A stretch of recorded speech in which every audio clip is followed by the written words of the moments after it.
You train your audience and your market to what to know you for through the power of clarity and consistency and constancy. Your strongest business card you'll ever have is your personal brand. I often say a strategy isn't a strategy unless it has objectives, KPIs, and milestones. I'm obsessed with people. And I believe in humanity and authenticity, and that the internet should have more of it. People want to see humanity. So, Jessica, thank you so much for being on the show. It is the inbound led outbound live. That's where we're trying to like create a category. We made this funny name up, and yeah. First, I want to know, where are you physically in the world?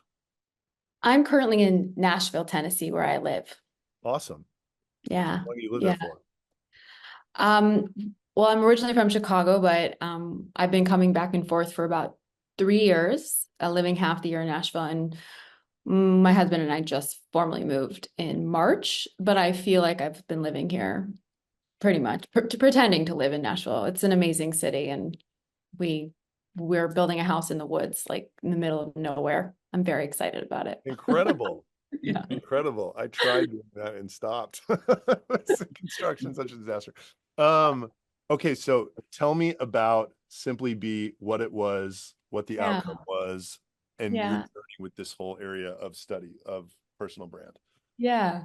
Well, before Simply Be, I'll take you back to even like the beginning, which was really sort of the epiphany moment that I had around the space of personal branding. So I'm a serial entrepreneur. Mhm. I'm on my third business now after selling Simply Be, but my first business was an online magazine in the city of Chicago for the women of the city. It was called cheekychicago.com. It was a really amazing girls' guide to the city for like women in their 20s and 30s, my age, and at the time. And I was searching for where to go online. So I did what a lot of entrepreneurs do, is like solve my own problem and create the thing that was missing. And so I scaled what became the biggest online platform for women in the Midwest for about 7 years. And as part of this was in 2008. So this was the beginning of social media, like the dawn of the internet marketing conversation.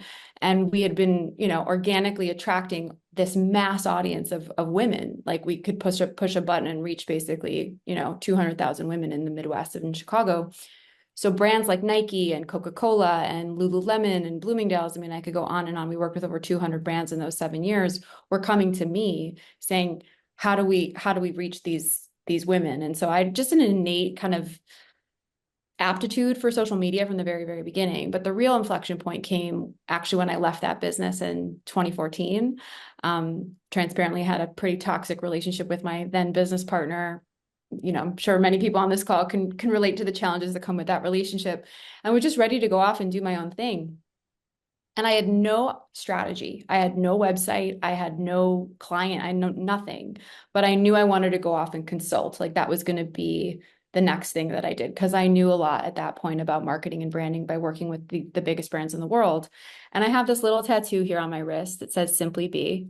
I have that since I was like in my early 20s. And I just looked down at it one day. I was like, I'm going to name my business the Simply Be Agency. That sounds cute. Again, no strategy. I left that magazine to launch this by sending out an email to my network. I BCC'd about 100 people and put a Facebook post up. Literally, that's all I did to announce that I was leaving this business to go start a new one. And within 5 business days, this is a true story. I write about this in my book. I don't say this to brag. I had about $25,000 to $30,000 worth of client retainer work booked. Like people came out of the woodwork wanting to hire me. And I was like, oh, the magazine isn't the brand. I'm the brand. People know my name. People have clearly a perception of me as an expert, or to help them do this thing called marketing branding that I didn't even realize at the time I had. I was like, what if this was less like reactive and accidental and actually really strategic and intentional? And that's what really set me on the path to build my own brand, but like just became obsessed with the idea of a personal brand. And so Simply Be started to evolve. I started to pick up clients, and I kind of worked with a hodgepodge of basically anyone who would hire me at the time, because that's what, the point I was at in my career. And then I took a hard pivot and like into personal branding exclusively as a service, because I knew what I learned and had been doing for 7, 8 years at that point in the space of marketing for major brands. But I'm obsessed with people, and I believe in humanity and authenticity, and that the internet should have more of it.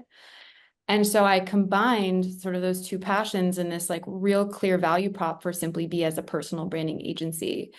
And that's when the business blew up. And I say that I was at the right time at the right place. This was like 2016, 17, when like Gary Vaynerchuk was like everywhere. And all of a Mhm. sudden, everyone sort of picked their heads up from the ground and was like, yeah, I think I should be on this thing called social media. Like, this is a thing.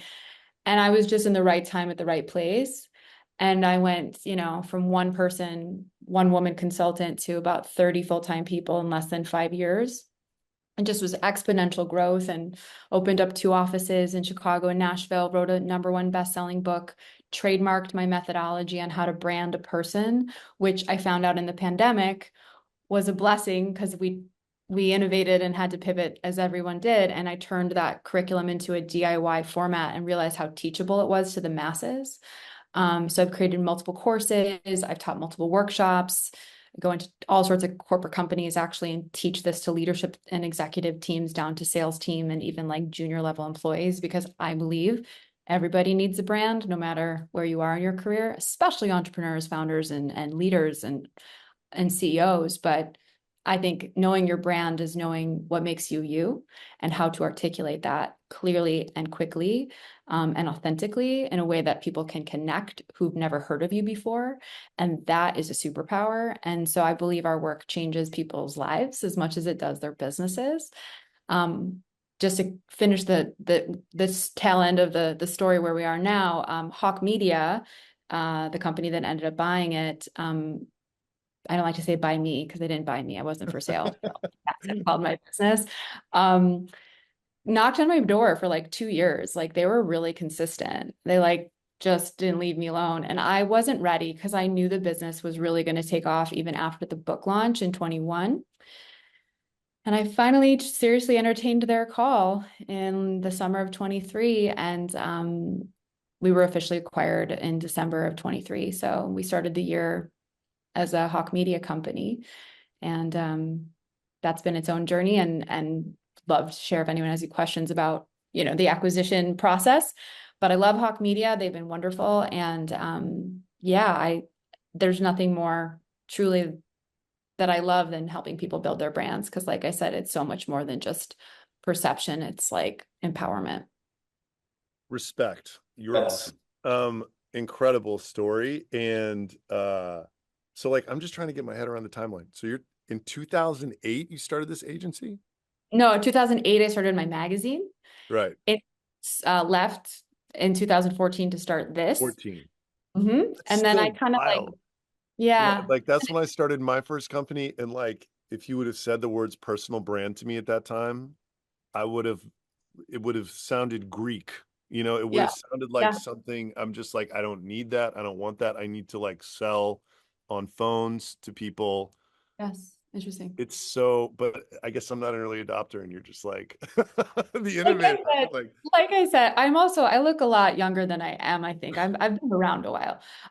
But I was saying like 2017, like when I pivoted the business to, because in 2014, I was like general marketing, branding consultant. Like if you needed help with anything marketing related, you could hire me and I'd help you. But when I took a hard left or right or whatever you want to call it into personal branding in like 16, 17, that was really when the conversation started in a lot of ways. And even then, I mean, people were like, what is that? Or yeah, ew, like, why would that's so ego driven. Um, and it's become much more of a common conversation and like kind of everything right now. yeah, And that's why Hawk was like, because we had really positioned ourselves as one of the top personal branding firms in the country. yeah, And Eric, the CEO, like was getting asked to do personal branding all the time and didn't have the internal team to do it, which is why he wanted us. But you're right. I mean, it's to some people, the idea of branding yourself is weird. yeah, But I think that if you really want to win today in business, like everyone's online, and instead of having to make those sales calls, like you were saying, when you get your brand right, it reverse engineers that process. Like I didn't pick up a single phone call to start an entirely new business that turned into a seven-figure business in less than 18 months. I did that all in my name and reputation and market perception. And like Right. I said, I did that accidentally. And so when we get really intentional, that's when we become like the ROI on this stuff is like kind of almost intangible because there's so many doors open. Yes. And you train your audience and your market to what to know you for through the power of clarity and consistency and constancy, which Right. equals memorability. And that's your strongest business card you'll ever have is your personal brand. And the power of it, doing it authentically is really my jam and making you magnetic. And the last thing I'll say, because I want to take your questions, but you don't have, I got a lot to say. Like clearly I'm very lit up about it, but you don't have to be like famous. Like you don't need millions of YouTube followers or LinkedIn followers or and you we've transformed people's businesses by growing their LinkedIn following from like 300 people to like 10,000 people. You know, you just have to be known in your lane. Yeah. And that's actually amazing and more effective than trying to go super wide and shallow. Like go narrowing and deep is the way, is the Totally. move. This is such a terrific conversation, and you've had such a amazing journey, Jessica. So let's dive in. And the question that's on everybody's mind probably is 2024. Mhm. How do we build our personal brand? So let's pick a persona like, say, entrepreneur, Yeah. which is And by the way, like, I think we told you this, like everybody on this call is B2B SaaS, a lot of founders, mostly founders, some marketers. Um, every single one of them is on this call because Santosh and I have a personal brand now. And 18 months ago, we had never made a post on social media. So, uh, this is like a near and dear conversation to us. And it's just worked so well for us that Yeah. I'm trying to share as much about it as possible because I just can't believe it. You know, it's like the most, Yeah. and like there's a lot of so there's two things that I'm just dying to ask you. Like one, I get asked a lot of the time because we have this magical alignment where like we were selling into D2C, that's like how we knew Hawk Media in that world. Uh and then we launched a product for B2B, so like for us, for SaaS people in March. And we started making content for SaaS people last Labor Day. And like now it just exploded because it's this magical alignment where I am my ICP and my ICP is on this platform, which is perfectly suited for this deep thought leadership that, Yes. whatever, right? Question number one I always get is, what if I sell to hospitals, but I'm a SaaS? Should I still do the LinkedIn thing, right? Like, how do I build my personal brand to be this secret weapon if I don't have the magical alignment that you have, Adam? Like, what would you recommend? You know, Uh, a slightly different question, like, what should their goal, what should their strat? I think everybody agrees with you. It's like, I need to use this tool for something, but like, yes. what is a reasonable goal and what outcomes could I expect if I Mm. don't have this magic thing happening? Mm.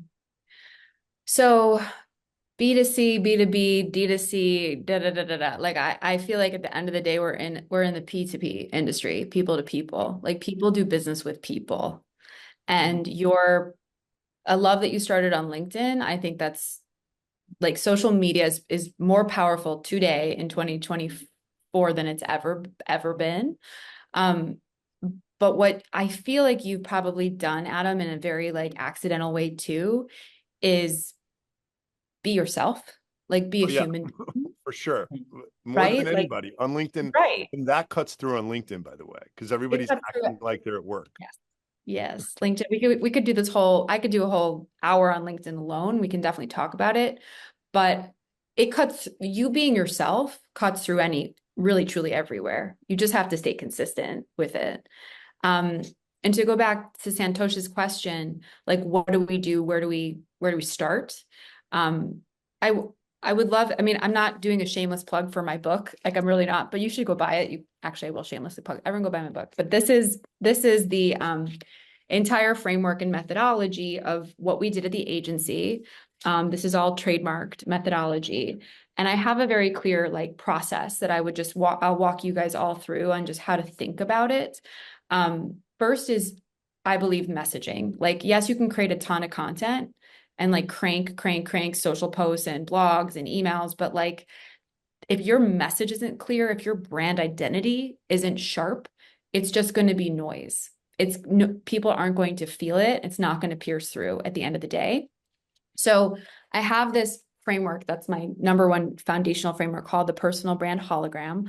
I won't go through it in too much depth because we only have so much time. But essentially what I do is, and we've done this for thousands of clients. This is the first step we take all of our clients through. And sidebar, most of our clients at Simply Be were in the B2B space. Like that was our niche as an agency. We mainly work with tech founders and software, AI, fintech, food and beverage, recruiting, like that. We weren't talking to influencers and celebrities. We were serving the B2B space. So this works for everyone. It works like a charm. And it's essentially helps you identify like your brand slogan. Like, what's the thing, the one word, the phrase, the feeling that you want people to associate your name with when your name comes up. Like Gary Vaynerchuk is hustle. I keep going back to that. Or, what do you think when you think of Elon Musk? Like, think of a lot of things, but disruption, innovation, X, like whatever, alien. But this is like the one thing that you want people to just associate you with. This is typically the hardest part of the hologram. Then these 4 boxes are called your brand pillars, which are 4 topics, 4 basically tenets of your brand message that you stick to. Because if you try to talk about everything, anything you feel like any day of the week, no one is going to have anything to remember you for. You're going to come off really kind of messy and unmemorable. And inside of the brand pillars, it's called B, a no BS guide to increasing your self-worth and net worth by simply being yourself. Just to answer the question. So these become the pillars that your brand like literally stands on. And you have to be kind of vigilant with yourself, with sticking to your own script and creating your message. This is like the blueprint that builds the house called you.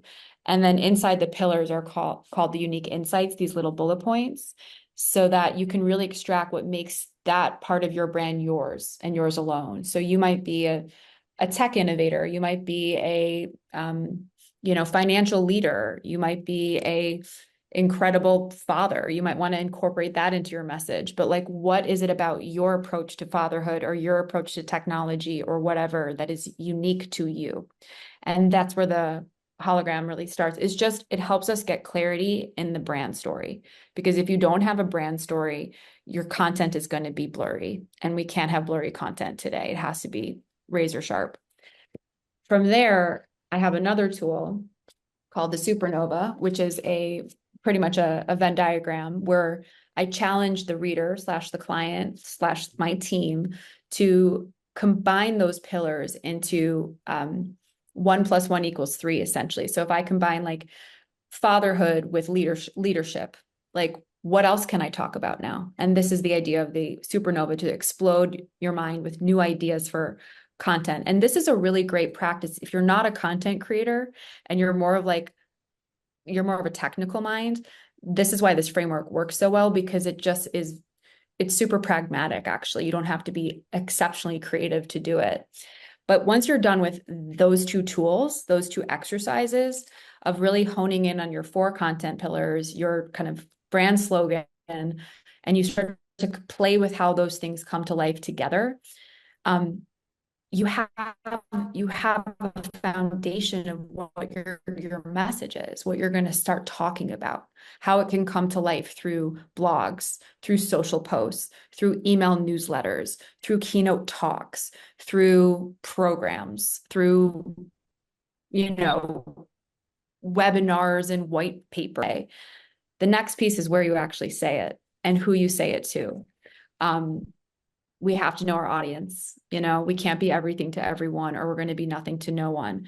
So there's a big section in my book of really identifying your audience, understanding the competitive landscape, just like looking at other people in your space who have interesting and impressive personal brands who are reaching that same audience and how you can differentiate. So it's a bit of brand analysis and strategic study. Did the lights just go out where you are? No, well, it just got dark. Okay. It's like, it looks kind of Yeah. like campfire. Um, and I hope I'm not going through this too fast. I just want to be No, efficient no, no. and This is and perfect, and I can't wait to like say a couple things once you get done because you're saying this, and like the best people, what you're saying, I just have all these examples to like cite. yeah, like Yeah. I don't really believe in competition, but like study your competition. Like look at the other people who are like crushing it with their personal brands in your industry and beyond. And there's things that we can learn and be inspired by when we see that. And then the last thing I'll share, because there's much more to get through in the book. I talk about PR, I talk about social media in depth, but this is one of my cornerstone frameworks for strategy, which is this, what I call the pinnacle content framework. Most of us start with social media. Everyone wants to play on LinkedIn and Instagram and X and Facebook. And this is where we think our personal brand lives and dies. That's if you want to be a content creator for a living. But I believe everybody on this call is an executive and wants to be paid for their expertise and business. And so this is what we call, in so many words, a thought leadership strategy, where we zoom up and we start at the top with pinnacle content. And pinnacle content is how you establish thought leadership by creating deeper, more slightly time intensive, high value content in the form of a podcast. This is thought leadership, what you do every single week, Adam. This, like, you've branded it. You were saying earlier, like, this is a fun thing. We've called it this thing and just messed around, whoever you were with before. I was like, no, you branded it. You just called it, you needed a thing. We have secondary content, amplification content through email, SMS, like push notification. There's all sorts of ways we can get our content out there so people are aware of our platform. And there's the importance of like language and tone and voice and everything you're doing. And then this is what we call external outreach, which is our sort of spin on PR. And we did PR services we do PR services for our clients where we get them on, Forbes and CNN and all of the major outlets. That's like traditional PR. But in today's world, it's evolved and you can really get yourself seen on other people's platforms by way of LinkedIn Lives and podcasts and panels and virtual events. And there's just so many avenues for you to amplify your brand onto other people's channels to grow brand awareness and bring people back to your channel. And so what we do is, this looks very simple, but this becomes a granular strategy of all the different pieces we put in place. And that's why, we had a business, because a lot of people were busy and we did it for them. But there are a few things that you can obviously, if you're serious about building a personal brand, you're gonna need to spend time on it. You have to look at this as an essential part of your day-to-day, week-to-week schedule.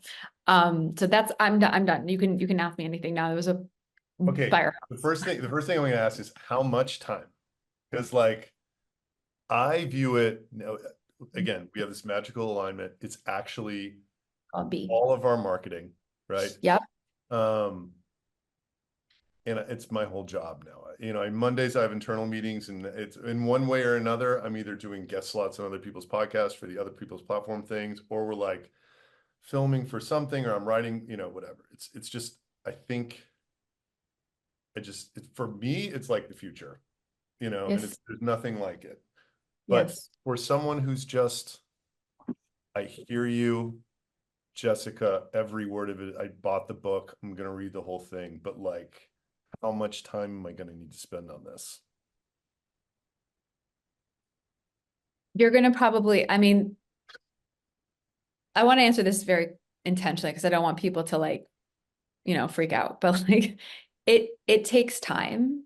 There's ways to scale your time with ChatGPT today by hiring some internal people or external partners, but you're the thought leader. It has to come from you, and you do have to dedicate at least a couple hours a week.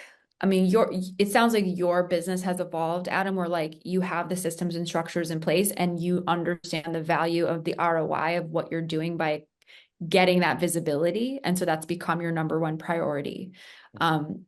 which is something to aspire to and be motivated by, to everyone on the call listening. Not everybody can turn that on tomorrow. I think that if you dedicate, I don't know specifics to who's who on the call, but like posting a couple times a week in LinkedIn, like 3 to 4 times a week in the feed, because you're absolutely right that LinkedIn wants you to be a human being, and you're standing out because you're being like raw and real and fun and you're self. We actually worked very closely with LinkedIn at Simply Be because of our clientele. We had mainly executives. So they wanted us to be encouraging our clients to have major presence on that platform.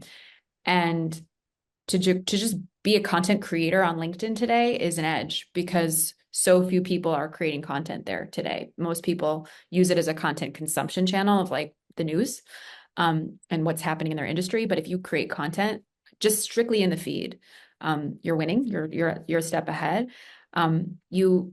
I would recommend you take it a step further and maybe blog once or twice a month. You have LinkedIn newsletters now where you can blast your whole network with updates. Getting yourself out there on some podcasts a couple times a month is also hugely effective. The podcast space is extremely exciting, and there's multiple, every niche in the world, every industry in the world has a podcast about it. So that you can really dive deep with targeted audiences there and build rapport with amazing hosts. That's the number one form of networking today, is podcasting. It's a long-winded answer to your question, Em, because it's kind of hard to answer, but I would say just kind of like, it works. It's powerful. It's pretty much the main marketing vehicle most businesses are using today. Those that are smart, and they're spending a lot of time and resources on it. I'm not telling you to do that right away or even ultimately, but a couple hours a week where you're creating value for your community and sharing it in any capacity is necessary. It takes, and content creation takes time. Agreed. Nice. I know. So, back to what you were saying about the pillars. Yeah. The people that I started studying when I really wanted to up my game on LinkedIn was this dude, Chris Walker. And I think he's like really, I know Chris Walker. yeah, so he's a friend of mine too. Demand gen marketing was like his thing. And Yep. like, I thought this stuff was so good.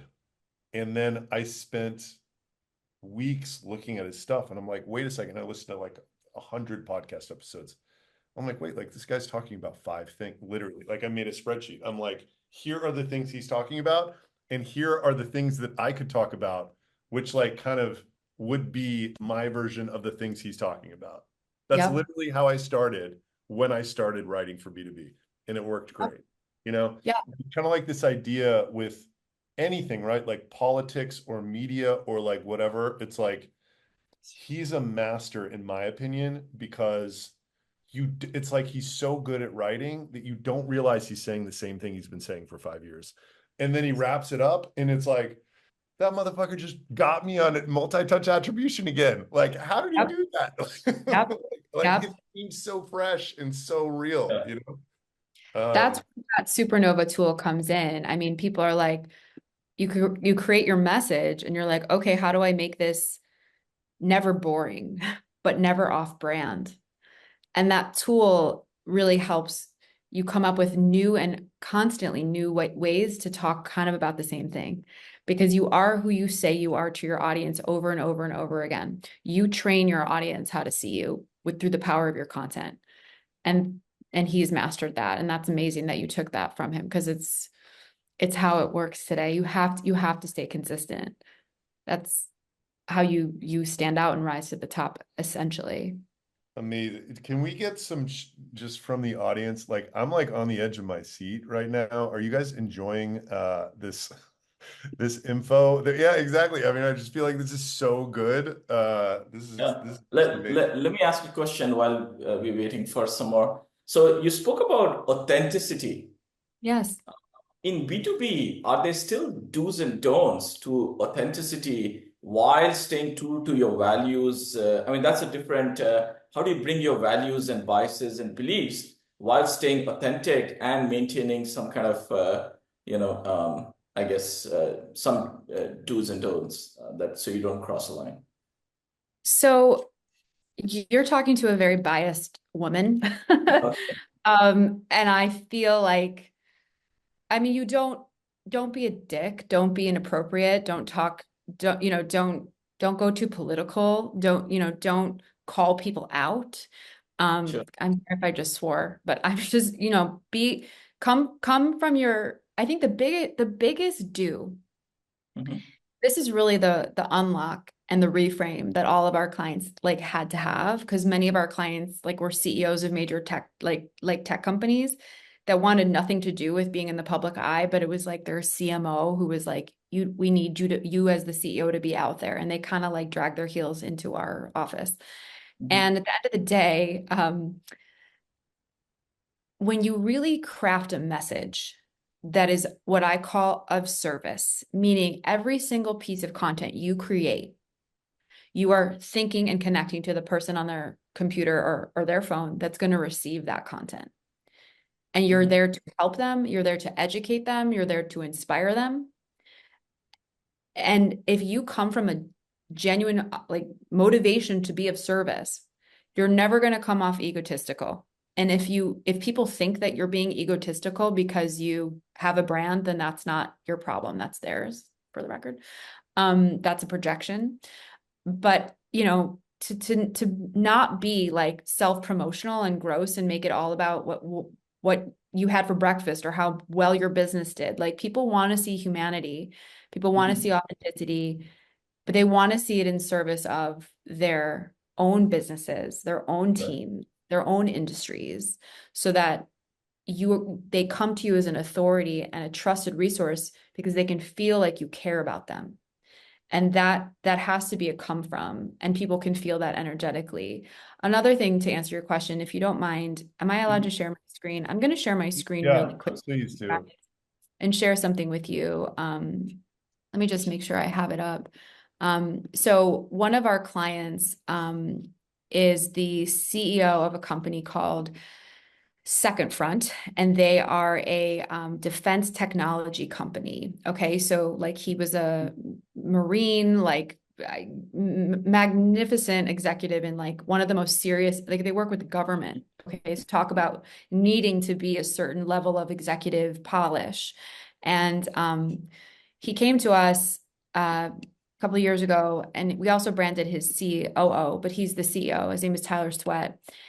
We transformed his entire brand. We got him at South by Southwest. We got him on some really major media outlets, and just they had just raised about $80 million and were going after hiring like 100 people within a year. They were in a mass scale up when they hired us, which is why they hired us, because he was sort of invisible and he was the CEO. He actually was the CRO and got promoted to CEO during his time working with Simply Be, and he credited a lot of that to our work with him. But anyway, you'll see here, we wrote a brand story. Tyler Sweat doesn't want to talk about his personal brand. He didn't care. Like, he was like one of those guys that was not here for the fame. He was here for the work. He wants to talk about being an integrator for national security and emerging technology. So we write this brand story. I won't go through the whole thing, but this was, it's part of the magic at Simply Be. Now, he's kind of like Joe Rogan-y, which is why they wanted his personality to be out there a little bit more. And he's like funny and like rocks lays and stuff like this. Like, we put this on his branding to like give it an edge and make it fun. Just, this was an internal document, but just humanized him. And this is his hologram, right? So de-risk your life is his headline. Who he is, by the way, the pillars of the hologram go: number one, who you are; number two, what you do; number three, how you do it; number four, why it works. So number four is kind of who you are as a human being without your paycheck. Like, who are you? Good dad, good dude, good American. That's really kind of his energy. Shapes outcomes. What he's doing essentially at Second Front is his like exact sort of tactical responsibility is to shape the outcomes between emerging tech and national security. How he is doing it is through integration and delegation. And this is really what we wanted to position the brand for, since one of their objectives and KPIs was talent recruitment. And then why it works is because he's no BS, real relationships and real revenue. We did his supernova where we came up with a whole bunch of fresh topics for him. We transformed his hologram into an elevator pitch. And then we came up with voice, tone, look, feel. This was his brand identity. And then also an audience analysis of really understanding who he's talking to, so that every single piece of content is not just random, but pointing towards the pain points of what they're specifically looking for. And we did analysis of the white space, like I said, and looking at other executives. Again, you probably don't know these names. None of these people are famous, but they're doing really strong things on LinkedIn and social media that we wanted to pull pages from so that he could stand out. What we ultimately did with Tyler, I'll actually go really quickly to this, is this is his brand strategy, where we put together a podcast. And it was called it's called All Quiet on the Second Front. It got like, I don't know, a couple 100,000 downloads in the first month. It was tons of reviews. He was recognized in London at a conference 6 months after we launched his podcast by a stranger who came up to him and said, I listened to your show. So we built out his original concept and, all of his PR. We got him on a handful of these outlets and podcasts. We write the pitch letter, all this to say we optimized his LinkedIn, and we transformed his visibility as the CEO of this company. They've raised more money. And this is a long-winded answer to your question, Santush, of like what's do's and don'ts. And if you like, it's all obviously based on the personality. We're not going to like push you to be anyone you're not, but Tyler's kind of like this gruff, Joe Rogan-y, vet who like is really passionate about American values and like building a huge business. And that's who we put him out there to be online. And it was magnetic, and it really, really clicked. And we also did branding for the COO at the time, who was a woman, who was one of 8 women in the entire defense tech spaces. And we really led with her story of being a working mom and how she balances it all.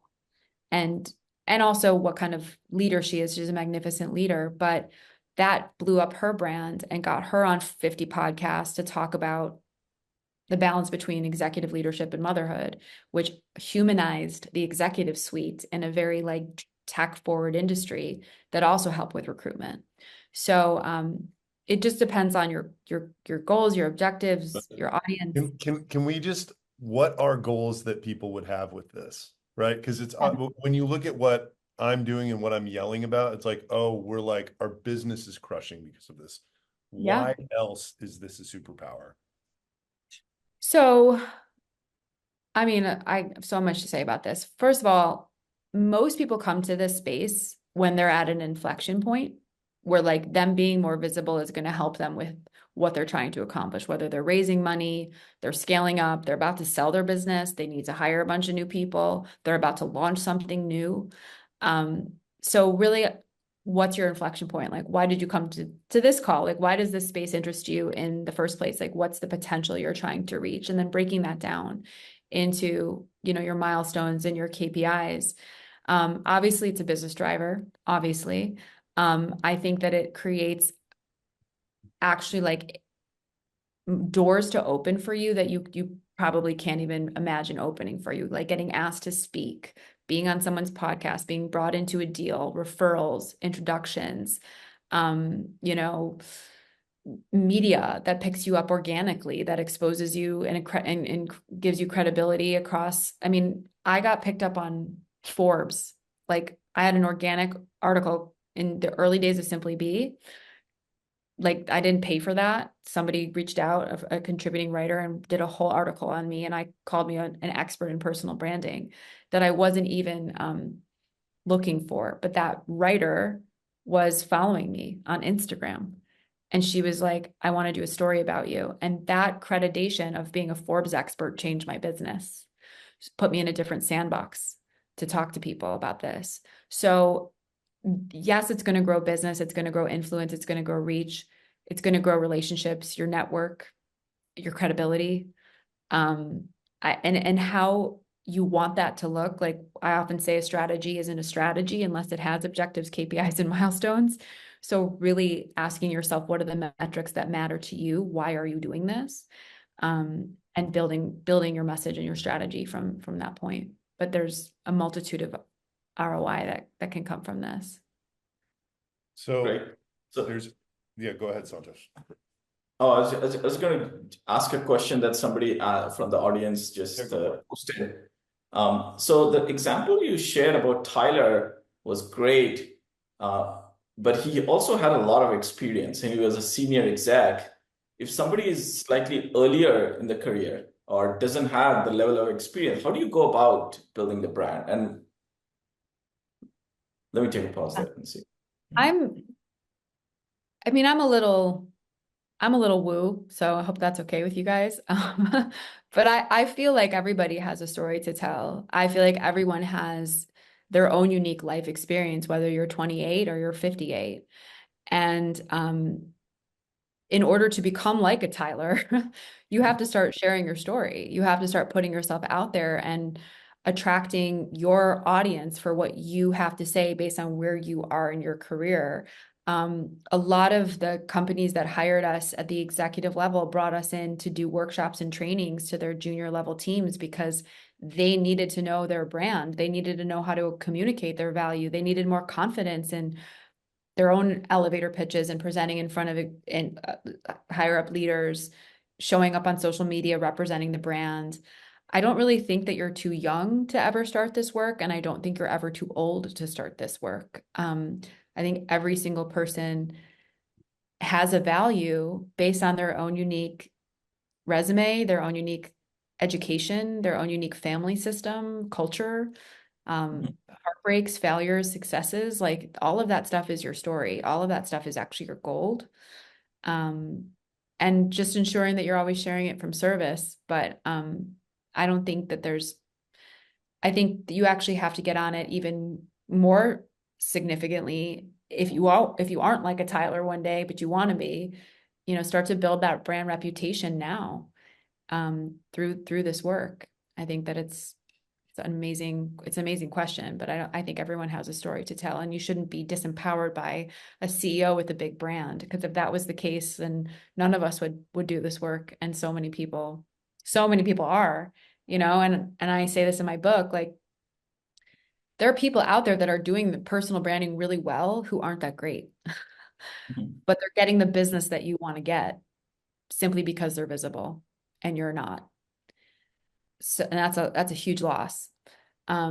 So now is the time to tell your own story, be yourself, be strategic and consistent with it. But there's no reason why you can't position yourself as the expert that you are becoming.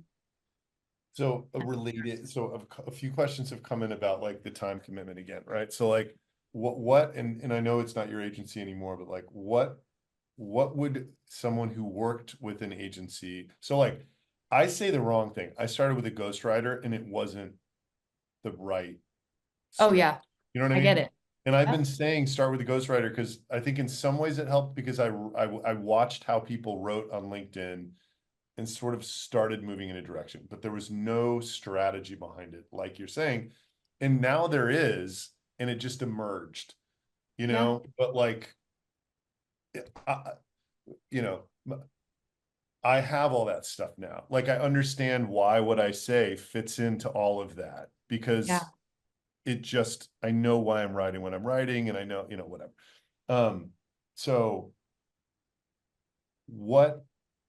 how does someone work with an agency? Like, are there other agencies like Simply Be, or is it the only one? Or like, how does somebody start this process? What's the time commitment to like get a couple of those decks like you just showed, right? Like, Yeah. and you guys don't ghostwrite, correct? No, we do. We do. Okay. We do it all. Yeah. So I'm glad you brought that up about the ghostwriter thing, because you started there and then it didn't work. It fell flat because there was no strategy and there was no brand, and that had to emerge in order to get what would be ultimately the output right, which has always been my approach. Like you kind of get what you pay for in this industry, in the agency life. Like if you want to go cheap, you can do it, but you'll get a less sophisticated copywriter or strategist or creative. So my staunch philosophy, which is what we started the whole business on, which is what I wrote the book about, which is how we sold the business, was you have to slow down a little bit before you speed up and get the messaging and the strategy right. And that's what that deck, when I showed you with Tyler, like what we did, that was, and then on that same note, people don't want to wait that long. People don't want to go that slow. They want to activate. And so what we did is we sort of flipped the agency model on its head. And instead of doing this over phases of months, we actually have a program. It's our flagship program where we get the client in for a full day. At the top of the engagement, we spend it like 6-7 hours with a single client, and we build it all out in like whiteboard creative session. And then my team goes and delivers that brand strategy and brand identity. Brand identity comes first, messaging first in 2 weeks. And then strategy comes 2 weeks after that. And then we move into ongoing execution, which is we're full service. So we do podcast production, we do ghostwriting, we do social media management, we do PR, we do photography, headshots, any graphic design, like anything that you would need for building a personal brand platform, we do. Not everybody needs all of it, but we can certainly offer, a customized approach to what you need. And that's one kind of way to work with us, where we basically do it all for you. And that's a 12-month engagement, because I'll tell you this, if you're kind of invisible right now online and expect to see massive results in 3 months or 6, it's a long game. Like the people who are crushing it. Adam, how long have you been doing this? For I real? say this all the time. 18 months. It took me Uh-huh. 12 months before I understood why I was writing the words that I'm writing. And now I Yeah. understand perfectly. I have Yep. 3 different audiences. I know what post will agitate what audience, and to what extent before I even post it, usually. Yep. Yep. And I dedicate a tremendous amount of time to meticulously answering every single comment I get, Right. because I Right. view it as a community play. And I feel Right. like it's the H to H, right? It's like, that's what I'm doing this for in the first place. It's to make people feel like they know me like a friend. Oh Uh, yeah. but it was 12 months is the short answer before Yeah. anything even close to happened. Exactly. So you And, have and to now, be. yeah. And now that I sort of, so like, I love this conversation because I feel like I now have vocabulary to explain this so much more clearly to people, like Yeah. why it's a long game. It's like, it took me a while to figure out my pillars. Even if you figured out your pillars, it's going to take 9 months of waterboarding those pillars into people's heads for them to be resonant and like get this compounding momentum and everything. And that's just like, Yeah. what I believe from posting a bunch, right? Like, Yeah. um, Yeah. And I imagine if you had, because you just dove right in and you've made it like 18 months to have the impact you've made is incredible. And if you had had a little bit more of that strategic clarity from the top, and there's nothing wrong with like figuring it out as you go. I figure it out as I go to some degree because it's always changing, and that's part of the fun. But there is a chapter in my book in the very beginning of the book called "It's a Long Game." Like this is a long game, you guys. You can't dip in to LinkedIn consistently for 3 months and expect to have a brand. People who are, if you look at all the people you probably admire, like the Chris Walkers of the world, who are like beyond, they've been doing it for a decade plus. So, you just have to commit to like this being the thing that you're not just building the asset right now of your brand for your business today, you're building it for your future. You're building it for your legacy career, because you're going to probably sell your business or jump to another role or whatever. You're always going to be you. And so building that and investing in that is like, I think the most important asset you can invest in your career is your personal brand. So we have a 12-month program back to that, and that's why it's 12 months. Because we want to deliver. We want to be able to link arms with our clients and commit to that path and have it compound, because that's what happens when you're consistent, it compounds. There's another program that we do where we just do brand and strategy. We build out basically what you just saw for Tyler, but actually a lot more granular because we did execution for Tyler. We managed his brand for like 2 or 3 years. The other program we do is called the Thought Leadership Strategy, where we just build the brand and the strategy for you in a pretty comprehensive playbook and then hand that to you so that you can take it and build it. Like if you have the aptitude like Adam to like crank and have the time and do the content yourself, but just need the roadmap, we also do that. Or if you have an internal team and you don't want to outsource it to an agency, we can do that. And then we have one other program called the Brand Essentialist, which is just messaging and visual brand identity, like look, feel, logo, colors, fonts, like tone. That's just a branding package that is not necessarily a strategy package, which it depends on where you are. Some people just need messaging and to polish up how they look online. So those are the ways you can work with us. And it's Nice. really fun. Yeah. So By the way, everybody's dying to know approximate prices for stuff. Just like you don't have, I mean, could you just, is it $1 million? Is it like $1,000? Right? Like Yeah. what is it No like? and no.